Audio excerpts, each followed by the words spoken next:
इसी पर मुझे एक लाइन याद आ जाती है जो कि मैं आप लोग से कहना चाहूंगी। हमारे यूट्यूब परिवार के लिए ये लाइन है, जितने भी हमारे मेंबर्स उनके लिए मेरी फीलिंग है। खुदा ना करे आप लोग को कोई गम मिले, हंसी और खुशी हरदम मिले।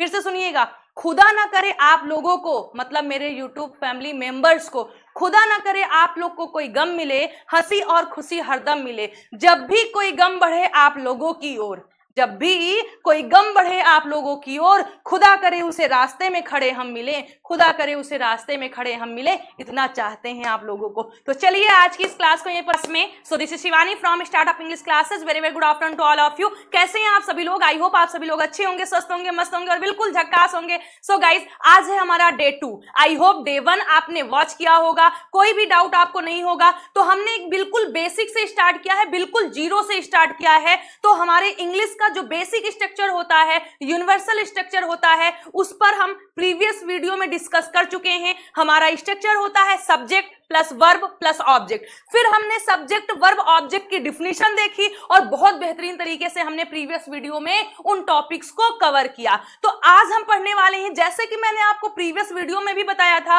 कि अब हमें ऑब्जेक्ट के काइंड्स देखने हैं। तो आप देख पा रहे होंगे ऑब्जेक्ट के काइंड्स। तो आज हम ऑब्जेक्ट के काइंड्स देखेंगे और एक बार हम प्रीवियस चीजों को भी रिवाइज करेंगे। क्यों? क्योंकि मैं आपको बार बार कह रही हूं कि ये चीजें जो है वो बहुत इंपॉर्टेंट है, ये बेसिक है। अगर ये नहीं आता तो कुछ नहीं आता। इसके बिना इंग्लिश सीखना आपके लिए असंभव है, नामुमकिन है। अगर आप सेंटेंस में subject verb object direct object indirect object को आइडेंटिफाई नहीं कर पा रहे हैं, इट मींस आप इंग्लिश के सेंटेंसेस को इंग्लिश में नहीं फ्रेम कर पाएंगे या बड़े बड़े सेंटेंसेस को आप ट्रांसलेट नहीं कर पाएंगे। तो आई होप आपको वो समझ में आया होगा। तो आइए आज की क्लास को स्टार्ट करते हैं। लेकिन उससे पहले आप में से कोई ऐसा है जो आज फर्स्ट टाइम हमारे साथ जुड़ा है और अभी तक चैनल को सब्सक्राइब नहीं किया है, तो चैनल को सब्सक्राइब कर लीजिए ताकि हर वीडियोस की नोटिफिकेशन आप तक पहुंचती रहे।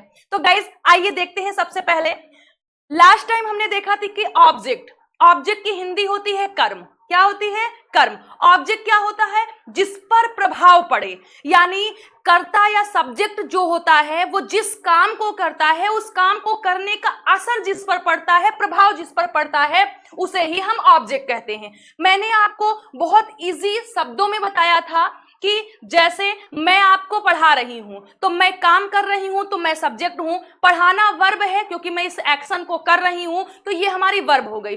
लेकिन मेरे पढ़ाने का प्रभाव किस पर पड़ रहा है, समझ में किसको आ रहा है? आपको आ रहा है। तो आप बोलेंगे मैं क्या हूं या आप लोग क्या हैं? ऑब्जेक्ट हैं। यानी आई सब्जेक्ट है, पढ़ाना वर्ब है और आप लोग क्या हैं? ऑब्जेक्ट हैं। अब हम देखते हैं कि काइंड्स ऑफ ऑब्जेक्ट, ऑब्जेक्ट के कितने प्रकार होते हैं। तो देखिए, ऑब्जेक्ट के दो प्रकार होते हैं।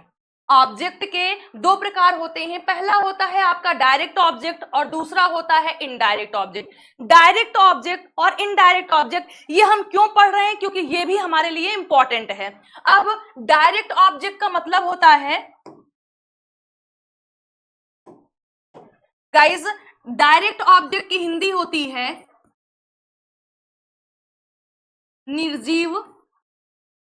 निर्जीव कर्म। क्या होती है? निर्जीव कर्म। और इनडायरेक्ट का मतलब सजीव कर्म, या फिर जिसे आप बोल सकते हैं लिविंग और जिसे आप बोल सकते हैं क्या? Non living. तो आई होप यहीं से आपका क्लियर हो गया होगा कि डायरेक्ट ऑब्जेक्ट हमको किसको कहना है और किसको इनडायरेक्ट ऑब्जेक्ट कहना है। ऑब्जेक्ट जो होते हैं वो दो होते हैं, डायरेक्ट ऑब्जेक्ट और इनडायरेक्ट ऑब्जेक्ट। अब देखिए, अगर कर्ता जिस काम को कर रहा है, सब्जेक्ट जिस काम को कर रहा है, उस काम का प्रभाव किसी सजीव व्यक्ति पर पड़ रहा है, लिविंग थिंग पर पड़ रहा है, तो उसको आप कौन से ऑब्जेक्ट के अंतर्गत रखेंगे? इनडायरेक्ट ऑब्जेक्ट के अंतर्गत रखेंगे। और अगर उसका असर या प्रभाव किसी नॉन लिविंग चीज पर पड़ रहा है या निर्जीव चीज पर पड़ रहा है, निर्जीव कर्म पर पड़ रहा है, तो आप उसको कौन सा ऑब्जेक्ट बोलेंगे? डायरेक्ट ऑब्जेक्ट बोलेंगे। यानी जो काम हो रहा है उसका असर या प्रभाव किसी सजीव पर पड़ रहा है या निर्जीव पर पड़ रहा है, दोनों ऑब्जेक्ट कहलाएंगे। लेकिन डायरेक्ट कौन सा होगा, इनडायरेक्ट कौन सा होगा? अगर वो कोई सजीव है, कोई व्यक्ति है, कोई लिविंग है, तो वो किस में आएगा? इनडायरेक्ट ऑब्जेक्ट के अंतर्गत आएगा। लेकिन अगर वो कोई नॉन लिविंग है, निर्जीव है, तो वो कौन सा ऑब्जेक्ट कहलाएगा? डायरेक्ट कहलाएगा। आई बात समझ में? हाँ, समझ में आ गई मैम। आइए अब हम एग्जाम्पल देखते हैं। मान लीजिए मैंने आपको बोला वह हमें हिंदी पढ़ाती है। डियर स्टूडेंट्स, यहाँ पर एक बात आपसे बोलना चाहेंगे कि ये हमने बेसिक से स्टार्ट किया है, तो आप लोग पेन कॉपी लेकर बैठिए और बिल्कुल फर्स्ट डे देखिए, डे 1, डे 2, डे 3, हम हर वीडियो में आपको थंबनेल में लगा देंगे कि ये कौन सा डे है। और आप किसी भी समय टाइम निकालकर डेली 10 मिनट्स 20 मिनट्स का वीडियो जो है देखिए। आपसे हम ये प्रॉमिस करते हैं कि विद इन 30 डेज में आपको लगेगा अंदर से, हाँ मुझे इंग्लिश आने लगी, मुझे कुछ पता है, अब मैं कुछ बोल सकता हूं। क्यों? क्योंकि हम बेसिक से, जड़ से खत्म कर रहे हैं। दो तरीके का है, कुछ लोग कहते हैं बिना ग्रामर के इंग्लिश बोलें और हम कहते हैं ग्रामर के साथ बोलिए। बिना ग्रामर के आप 10 सेंटेंसेस रट करके इंग्लिश बोलिए, आपके अंदर डर बना रहेगा कि कहीं इन 10 सेंटेंसेस के अलावा मुझे बोलने पड़ जाएंगे तो मैं इंग्लिश नहीं बोल पाऊंगा। लेकिन अगर आप जानते हैं कि हर सेंटेंसेस, मुझसे कोई कुछ भी पूछे, हम हर सेंटेंसेस को बोलने के लिए योग्य हैं या फिर हमें आता है कैसे बोलना है, तो आप इजिली सेंटेंसेस को बोल लेंगे। आपके चेहरे पर बिल्कुल भी सिकन नहीं होगी डर की। क्यों? क्योंकि आपने न्यूज से देखा है, आपने जड़ को पकड़ा है। डॉक्टर, हमने एग्जांपल प्रीवियस वीडियो में भी दिया था, अगर जड़ से पकड़ते हैं उस बीमारी को तो बहुत जल्दी से टाइम लग सकता है, लेकिन हमेशा के लिए वो बीमारी गायब होती है। नहीं पता, कुछ भी दो, कुछ भी दो, समय लगता है, ठीक नहीं होते, लास्ट में हमारी टिकट भी कट जाती है। तो ये होता है। तो हम बिल्कुल बेसिक से देख रहे हैं, जो नींव है। कुछ लोग को बोर भी लग सकता है, बोरिंग भी हो सकती है, लेकिन बहुत इंपॉर्टेंट है हमारे लिए। तो नोटबुक लेकर बैठिएगा, नोट पूरा तैयार करिए। जहां कहीं कोई दिक्कत होती है आप तुरंत कमेंट बॉक्स में लिखिए अपने क्वेश्चंस को, अपने डाउट्स को। कोई सजेशन होता है मेरे लिए तो वो भी आप मुझसे बता सकते हैं, शेयर कर सकते हैं, कमेंट बॉक्स में लिख सकते हैं। तो देखिए, आते हैं अपने मुद्दे पर। वह हमें हिंदी पढ़ाती है, ये सेंटेंस है, इसको आपको ट्रांसलेट नहीं करना। सबसे पहले आपको देखना है इस सेंटेंस में सब्जेक्ट क्या है, वर्ब क्या है, ऑब्जेक्ट क्या है, कौन सा ऑब्जेक्ट है, डायरेक्ट है या इनडायरेक्ट है, या फिर एक डायरेक्ट एक इनडायरेक्ट है। तो देखिएगा, सबसे पहले हम सब्जेक्ट देखते हैं। हमने आपको बताया था सब्जेक्ट क्या होता है, जो काम को करता है। अब बताइए, इसमें काम हो रहा है क्या? पढ़ाना। इस पढ़ाने के काम को कर कौन रहा है? वह रही है, मीन्स सी। ये आपका क्या है गाइस? सब्जेक्ट है। अब बताइए, ये सी जो है वो कौन सा काम कर रही है? पढ़ाने का काम कर रही है। It means teach. और ये टीच हमारी क्या हो गई? वर्ब हो गई। इतनी बात तो समझ में आ गई। अब बताइए, इस पढ़ाने का असर या प्रभाव किस पर पड़ रहा है? तो आप बोलेंगे हम पर पड़ रहा है। हम ही पे अकेले नहीं पड़ रहा, बल्कि हिंदी पर भी पड़ रहा है। क्यों? क्योंकि समझ में क्या आ रहा है आपको? हिंदी आ रही, इंग्लिश नहीं आ रही, हिंदी आ रही है। क्यों? क्योंकि वह हिंदी पढ़ाती है। तो यहाँ पर ये जो ऑब्जेक्ट है, ये भी हमारा ऑब्जेक्ट है और ये भी हमारा ऑब्जेक्ट है। समझ में आई बात? ये सब्जेक्ट, ऑब्जेक्ट, ये भी ऑब्जेक्ट, और ये क्या है? हमारी वर्ब है। अब अगर आपसे कोई पूछ ले, ठीक है भैया इतनी बात तो समझ में आई कि ये ऑब्जेक्ट है, लेकिन ऑब्जेक्ट के काइंड्स में देखेंगे तो कौन सा ऑब्जेक्ट होगा? हमने आपको बताया, अगर कोई लिविंग है तो इनडायरेक्ट ऑब्जेक्ट, नॉन लिविंग है तो डायरेक्ट ऑब्जेक्ट। सिंपल सी बात है, देख लीजिए। हिंदी को क्या आप किसी व्यक्ति के में रखेंगे? लिविंग में रखेंगे? नहीं ना, नॉन लिविंग है। तो ये हिंदी कैसा ऑब्जेक्ट बन जाएगा? डायरेक्ट ऑब्जेक्ट बन जाएगा गाइज। फिर देखिए, जो हमें है, ये कोई व्यक्ति है, वह हमें हिंदी पढ़ाती है। ये जो हमें यूज किए हैं, ये किसी व्यक्ति के लिए किए हैं, किसी जानवर के लिए, नॉन लिविंग के लिए तो है नहीं। किसी नॉन लिविंग चीज के लिए हमें यूज किए, नॉन लिविंग को हम पढ़ाते हैं? नहीं, हमें किसी व्यक्ति के लिए आया है, सजीव के लिए आया है, लिविंग के लिए आया है। तो ये जो हमें है, ये हमारा क्या है? ये हमारा इनडायरेक्ट ऑब्जेक्ट है। क्या है? इनडायरेक्ट ऑब्जेक्ट है। तो हमने एक सेंटेंस लिया और हमने देखा ये हमारा सब्जेक्ट है, ये दोनों ऑब्जेक्ट हैं, ये वर्ब है, दोनों ऑब्जेक्ट में से ये हमारा इनडायरेक्ट ऑब्जेक्ट है और ये हमारा डायरेक्ट ऑब्जेक्ट है। हाँ मैम, इतनी बात समझ में आ गई। आइए और सेंटेंसेस लेकर हम लोग समझते हैं और फिर हम आपको यहीं से क्वेश्चन पूछते हैं और फिर आपको और भी आगे चीजें बताते हैं। नेक्स्ट देखिए, उसने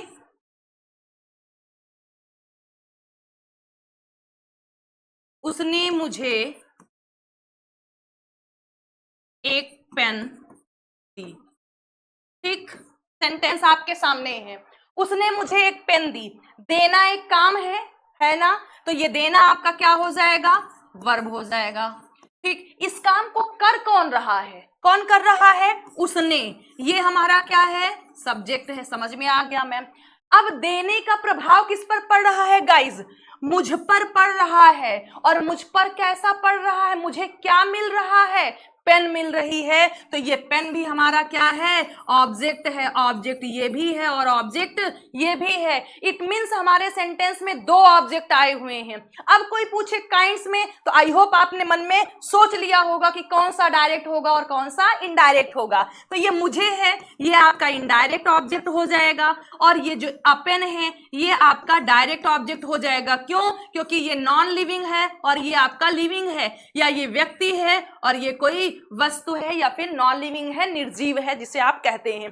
तो ये आपका डायरेक्ट ऑब्जेक्ट होगा, ये इनडायरेक्ट ऑब्जेक्ट होगा। आते हैं इसके ट्रांसलेशन में। इसका ट्रांसलेशन कैसे होगा, उसने मुझे एक पेन दी, he gave me a pen.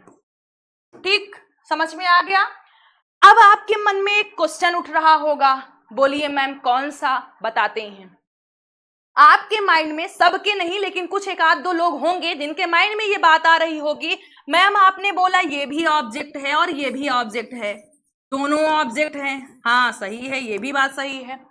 तो आपकी इच्छा थी, आपने मी को पहले लिखा, आप पेन को बाद में लिखा। लेकिन मेरी इच्छा है कि हम ए पेन को पहले लिखें, मी को बाद में लिखें। क्यों, क्योंकि दोनों ऑब्जेक्ट हैं। अगर दोनों ऑब्जेक्ट हैं तो दोनों में से हम किसी को आगे पीछे करें, हाँ कर सकते हैं। जैसे आप रक्षाबंधन सेलिब्रेट करते हैं, दो भाई हैं, आपकी मर्जी किसको राखी पहले बांधेंगे। या फिर इस एग्जाम्पल को भी छोड़िए, आपके घर को दो रास्ता जाता है, आपकी मर्जी, आपको जाना घर है, इससे जाएं या उससे जाएं। लेकिन क्या दोनों रास्ते से अलग अलग से जाने से कोई अंतर होगा या कोई रूल्स होगा या कुछ प्रॉब्लम होगी, तो हाँ बिल्कुल। देखिए यहां पर भी वैसे हैं, दो ऑब्जेक्ट हैं, मैंने मी पहले लिखा, आप पेन बाद में लिखा।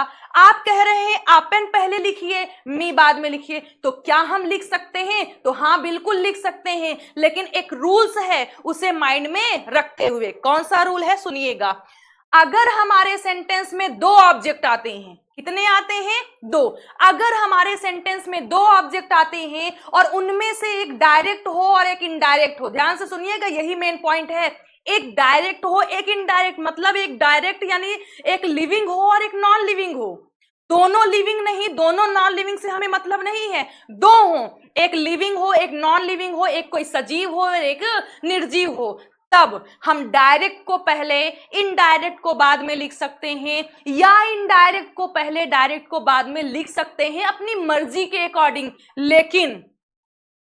लेकिन गाइज, अगर आप डायरेक्ट ऑब्जेक्ट पहले लिखते हैं फिर आप इनडायरेक्ट ऑब्जेक्ट लिखते हैं, तो आपको टू प्रीपोजिशन का यूज करना होता है। और अगर आप इनडायरेक्ट ऑब्जेक्ट पहले लिखते हैं और फिर डायरेक्ट ऑब्जेक्ट लिखते हैं, तो आप किसी भी प्रीपोजिशन का यूज नहीं करते हैं। ये नोट्स जो हम बोल रहे हैं, ये आप लोग नोट करते रहिएगा, आपको काम देगा, सेंटेंसेस बनाइएगा।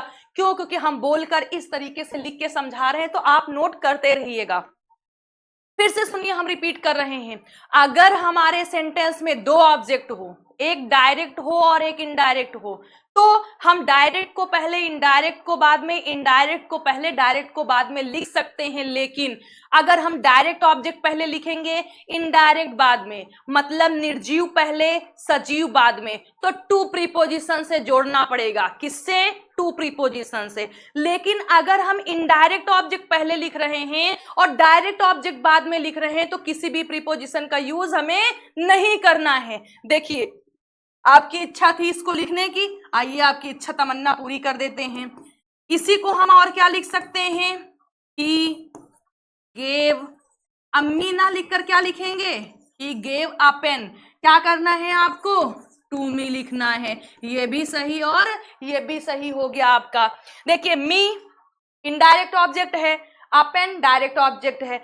आपने इनडायरेक्ट ऑब्जेक्ट पहले लिखा, बाद में डायरेक्ट ऑब्जेक्ट लिखा, किसी का यूज हमें नहीं करना है। लेकिन हमने डायरेक्ट पहले लिखा निर्जीव को, फिर हमने इनडायरेक्ट को लिखा, तो हमें क्या लिखना है, टू का यूज करना है या टू से ऐड करना है। पहले सेंटेंस में टू लग नहीं सकता है और दूसरे सेंटेंस से टू हट नहीं सकता है। अगर आपने इससे हटा दिया और इसमें लगा दिया तो सेंटेंस इनकरेक्ट हो जाएगा। क्या हो जाएगा, इनकरेक्ट हो जाएगा। अब ऐसे ही आप सेंटेंसेस बनाइए जहां पर दोनों ऑब्जेक्ट हो, एक डायरेक्ट और एक इनडायरेक्ट। तो आप सेंटेंस को दो तरीके से इंग्लिश में बोल सकते हैं, पहले डायरेक्ट ऑब्जेक्ट लिखकर बाद में इनडायरेक्ट, या पहले डायरेक्ट और बाद में इनडायरेक्ट, दोनों को आप एक्सचेंज करके लिख सकते हैं। आइए और एग्जांपल लेके हम लोग समझते हैं। जैसे आई एम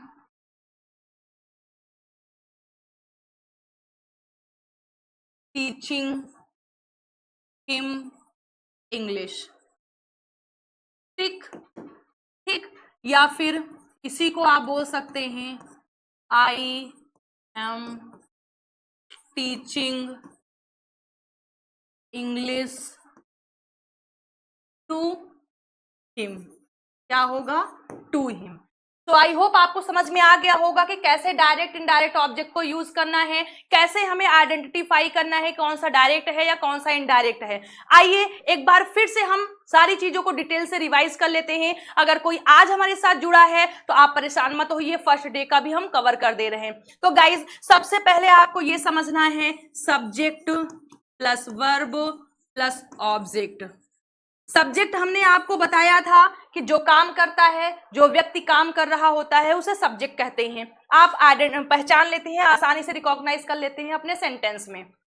आपको ट्रिक बताते हैं, अगर आप नहीं पहचान पा रहे हैं तो आप सिंपल से अपने वर्ब के पहले कौन या किसने लगाइए, आंसर में जो मिलेगा वो हमेशा आपका सब्जेक्ट होगा। कभी कभी व्हाट, जो क्या है, ये भी आपके सेंटेंस में सब्जेक्ट को पूछता है। जैसे हमने आपसे पूछा कि सोमवार के बाद मंगलवार आता है, ठीक है। जैसे देखिए, सोमवार के बाद मंगलवार आता है, ये सेंटेंस है। अब इसमें आपके दिमाग में ये नहीं पता चल पा रहा है कि ये इसमें सब्जेक्ट क्या है, यानी सब्जेक्ट आप नहीं पहचान पा रहे हैं। तो देखिए, आपको क्या लगाना है, कौन, किसने, या कभी कभी क्या। ठीक, क्या जो होगा वो नॉन लिविंग सब्जेक्ट को सब्जेक्ट का पता लगाएगा। ये सब्जेक्ट ऑब्जेक्ट दोनों का पता लगाता है। जब ऑब्जेक्ट का लगाता है तो ये आपका डायरेक्ट ऑब्जेक्ट लगाएगा, यानी नॉन लिविंग ऑब्जेक्ट लगाएगा। और अगर ये सब्जेक्ट को लगाता है तो नॉन लिविंग सब्जेक्ट को लगाएगा। अब आपके सेंटेंस में कौन या किसने, मैं आपको पढ़ाती हूं, नहीं पता कि मैं सब्जेक्ट है, कौन आपको पढ़ाता है, मैं मिला, आंसर क्या है, सब्जेक्ट है। तो ये कौन या किसने तो आपने प्रीवियस वीडियो में भी देखा था। आइए इस सेंटेंस में, सोमवार के बाद मंगलवार आता है, अब इसमें आप कौन आता है नहीं कर पाएंगे। ज्यादा करेक्ट सेंटेंस आपका क्या बनेगा, जो 100% करेक्ट होगा, सोमवार के बाद क्या आता है। सोमवार के बाद क्या आता है, तो हर व्यक्ति बता देगा कि मैम ये सोमवार के बाद मंगलवार लिखा है, मंगलवार आता है। तो ये मंगलवार आपका क्या है, सोमवार के बाद मंगलवार आता है। मंगलवार आपका क्या है गाइज, सब्जेक्ट है। अब इस सेंटेंस को इंग्लिश में ट्रांसलेट कर दीजिए, सोमवार के बाद मंगलवार आता है, Tuesday comes after Monday. After Monday, सोमवार के बाद मंगलवार आता है, ट्यूसडे कम्स आफ्टर मंडे। तो यहां पर जो सब्जेक्ट को पूछा है वो क्या पूछा है, तो आपके सेंटेंस में कौन, किसने और कभी कभी बहुत रेयर केस में क्या भी सब्जेक्ट को पूछ सकता है। क्या सब्जेक्ट ऑब्जेक्ट दोनों को पूछता है, लेकिन ये जो दो हैं वो सिर्फ सब्जेक्ट को पूछते हैं, तो ये है हमारा सब्जेक्ट। फिर आते हैं हम अपनी वर्ब पर।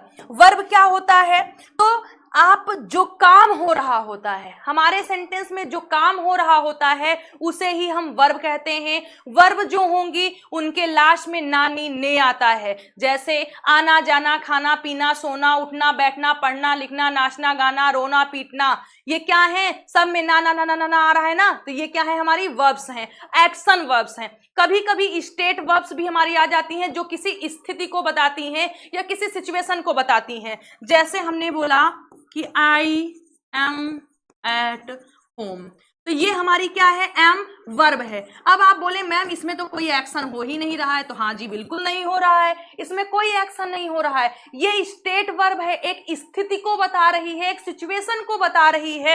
आई एम एट होम, मैं घर पर हूं, तो ये एम वर्ब है, लेकिन एक्शन वर्ब नहीं है बल्कि स्टेट वर्ब है। तो जो काम हमारे सेंटेंस में होता है उसे ही हम वर्ब कहते हैं, या आप कह सकते हैं सब्जेक्ट जिस काम को करता है उसे ही हम वर्ब कहते हैं, या हमारी नजर में जो काम है, जो कार्य है, इंग्लिश में उसे ही हम वर्ब कहते हैं। फिर आते हैं हम ऑब्जेक्ट पर। किस पर आते हैं, ऑब्जेक्ट पर। तो देखिए ऑब्जेक्ट क्या है, ऑब्जेक्ट की हिंदी होती है कर्म। ऑब्जेक्ट जिस पर प्रभाव पड़ता है या जिस पर असर पड़ता है, जिस पर प्रभाव पड़ता है या जिस पर असर पड़ता है उसे ही हम ऑब्जेक्ट कहते हैं। अब एक बात यहां पर और ध्यान दीजिए, हमारे सेंटेंस में कई सब्जेक्ट हो सकते हैं, कई वर्ब हो सकती हैं और कई ऑब्जेक्ट हो सकता है, कई सब्जेक्ट हो सकता है। राम मोहन सोहन चिंटू पिंटू रिंटू रामलाल मोहनलाल हमें पढ़ाते हैं। अब कितने लोग आपको पढ़ाते हैं, जो स्टार्टिंग में मैंने नाम बोला, कई सब्जेक्ट हो गए, वर्ब भी हो गया, वह पढ़ता लिखता खेलता है, 3-4 वर्ब आ गई। ऑब्जेक्ट भी, मैं मोहन सोहन चिंटू पिंटू गीता राम कली फूल कली को पढ़ाती हूं, तो कितने लोग को पढ़ाने का असर पड़ रहा है, इतने ढेर सारे, ये क्या है, ऑब्जेक्ट, कई ऑब्जेक्ट हैं। तो आपके सेंटेंस में मोर देन वन, एक से ज्यादा सब्जेक्ट भी आ सकते हैं, वर्ब भी आ सकते हैं और ऑब्जेक्ट भी आ सकते हैं। तो ऑब्जेक्ट जिस पर असर पड़ रहा होगा, जिस पर प्रभाव पड़ रहा होगा, डिफिनेशन से नहीं पहचान पाते हैं, ट्रिक बताते हैं आपको। आप अपने सेंटेंस में किसे, किसे या फिर क्या, किसे या फिर क्या लगा करके क्वेश्चन पुट अप करिए, आंसर में जो मिलेगा वो हमेशा आपका ऑब्जेक्ट होगा।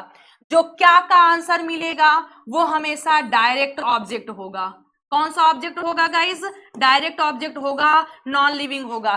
तुम, वह आम खा रहा है, वह आम खा रहा है, खाने का प्रभाव किस पर पड़ा, आम पर पड़ा, आम कट रहा है, आम क्या है, ऑब्जेक्ट है। कौन सा है, डायरेक्ट या इनडायरेक्ट, क्या का आंसर, वह क्या खा रहा है, आम खा रहा है, क्या का आंसर आम आया, आम कौन सा ऑब्जेक्ट होगा, डायरेक्ट ऑब्जेक्ट होगा। वह किसे खा रहा है नहीं बनेगा, क्योंकि आम जो है वो हमारा डायरेक्ट ऑब्जेक्ट है। जैसे वह बच्चों को पढ़ा रही है, वह बच्चों को पढ़ा रही है, बच्चे यहाँ ऑब्जेक्ट हैं। ट्रिक से देखें तो वह किसे पढ़ा रही है, वह बच्चों को पढ़ा रही है। जो किसे का ऑब्जेक्ट, जो किसे का आंसर आएगा, सॉरी, जो किसे का आंसर आएगा वो हमेशा हमेशा इनडायरेक्ट ऑब्जेक्ट होगा। तो किसे का आंसर इनडायरेक्ट ऑब्जेक्ट कहलाएगा, व्हाट का आंसर डायरेक्ट ऑब्जेक्ट कहलाएगा। मैंने आपको बता दिया। वह चाय पी रही है, वह चाय पी रही है, वह किसे पी रही है, हिंदी नहीं बनेगी। वह क्या पी रही है, आंसर मिलेगा भैया चाय पी रही है, कॉफी पी रही है। तो चाय कॉफी ऑब्जेक्ट है, कौन सा ऑब्जेक्ट होगा, डायरेक्ट ऑब्जेक्ट होगा। वहीं पर बोले कि पुलिस चोरों को पीट रही है, पुलिस चोरों को पीट रही है, तो पुलिस सब्जेक्ट हो गया, पीटना वर्ब हो गई। अब पीटने का प्रभाव या असर किस पर पड़ रहा है, पैर हाथ किसके टूट रहे हैं, चोर के टूट रहे हैं, तो चोर हमारा क्या है, ऑब्जेक्ट है, क्योंकि इस पर असर पड़ रहा है। अब इसको हमें देखना हो कि डायरेक्ट ऑब्जेक्ट है या इनडायरेक्ट ऑब्जेक्ट है, कौन सा ऑब्जेक्ट है, तो आप बोलेंगे किसे का आंसर आ रहा है, पुलिस किसे पीट रही है, चोर को पीट रही है, और किसे का जो आंसर होगा वो हमेशा हमारा क्या होगा, इनडायरेक्ट ऑब्जेक्ट होगा। तो जो चोर है वो हमारा इनडायरेक्ट ऑब्जेक्ट होगा। फिर लास्ट पॉइंट हमारा है कि अगर हमारे सेंटेंस में दो ऑब्जेक्ट आते हैं, दो में से एक डायरेक्ट होता है और एक इनडायरेक्ट होता है, तो हम डायरेक्ट ऑब्जेक्ट को पहले, इनडायरेक्ट ऑब्जेक्ट को बाद में लिख सकते हैं। लेकिन अगर हम डायरेक्ट ऑब्जेक्ट पहले लिखते हैं, इनडायरेक्ट ऑब्जेक्ट बाद में लिखते हैं, तो टू प्रीपोजिशन से ऐड करते हैं। और अगर हम इनडायरेक्ट ऑब्जेक्ट पहले यानी लिविंग ऑब्जेक्ट पहले और नॉन लिविंग ऑब्जेक्ट बाद में लिखते हैं, तो हम टू प्रीपोजिशन का यूज नहीं करते हैं, और अगर हम करते हैं तो सेंटेंस हमारा इनकरेक्ट हो जाएगा। डायरेक्ट ऑब्जेक्ट पहले है, इनडायरेक्ट बाद में है, तो टू लगेगा ही लगेगा, हम हटा नहीं सकते हैं। और अगर इनडायरेक्ट ऑब्जेक्ट पहले है, डायरेक्ट ऑब्जेक्ट बाद में है, और आप टू लगा देते हैं, तो टू का यूज नहीं होगा, वहां पर टू का यूज नहीं हो सकता है। सो गाइज, ये मोस्ट इंपॉर्टेंट हमारे सब्जेक्ट, वर्ब, ऑब्जेक्ट और काइंड्स ऑफ ऑब्जेक्ट थे। अब इसके बाद इससे भी कई गुना ज्यादा इंपॉर्टेंट चैप्टर हमारा है केस। क्या है? केस। ये वो केस नहीं है जो आप बाल को कहते हैं, बाल को भी केस कहा जाता है, लेकिन ये इंग्लिश का केस है। ये वो भी केस नहीं है, उसका केस चल रहा है, उसने अपनी पत्नी को तलाक दे दिया, उसका केस चल रहा है, ये वो भी केस नहीं है। ये इंग्लिश वाला केस है जो हमें पढ़ना है। इसके अंतर्गत हम कुछ प्रोनाउंस के केस पढ़ेंगे, और उससे भी ज्यादा इंपॉर्टेंट कि कब उन्हें हमें यूज करना है, कब सब्जेक्टिव केस लगाएंगे, कब ऑब्जेक्टिव केस लगाएंगे, कब पजेसिव एडजेक्टिव लगेगा, कब प्रोनाउन, पजेसिव प्रोनाउन लगेगा, कब रिफ्लेक्सिव प्रोनाउन का यूज करेंगे। तो इन सभी चीजों को हम नेक्स्ट वीडियो में देखेंगे। सो आई होप कि डे 1, डे 2 आपको अच्छी तरीके से समझ में आया होगा।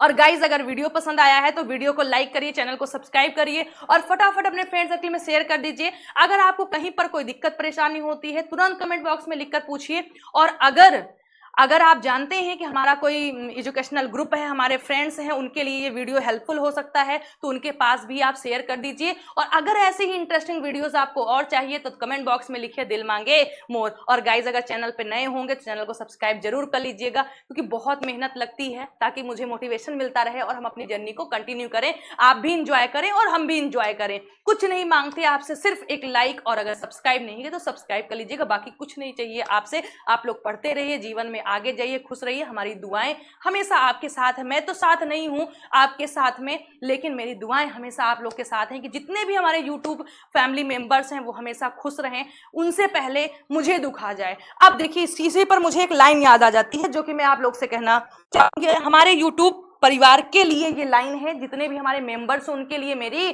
फीलिंग है। खुदा ना करे आप लोग को कोई गम मिले, हंसी और खुशी हरदम मिले। फिर से सुनिएगा, खुदा ना करे आप लोगों को, मतलब मेरे YouTube फैमिली मेंबर्स को, खुदा ना करे आप लोग को कोई गम मिले, हंसी और खुशी हरदम मिले। जब भी कोई गम बढ़े आप लोगों की ओर, जब भी कोई गम बढ़े आप लोगों की ओर, खुदा करे उसे रास्ते में खड़े हम मिले, खुदा करे उसे रास्ते में खड़े हम मिले। इतना चाहते हैं आप लोगों को। तो चलिए आज की इस क्लास को यहीं पर फिनिश करते हैं। मिलते हैं आप लोगों से नेक्स्ट वीडियो में। Till then bye, take care. लेकिन आप लोग खुश रहिएगा, स्वस्थ रहिएगा और अपना ध्यान रखिएगा और मस्त रहिएगा।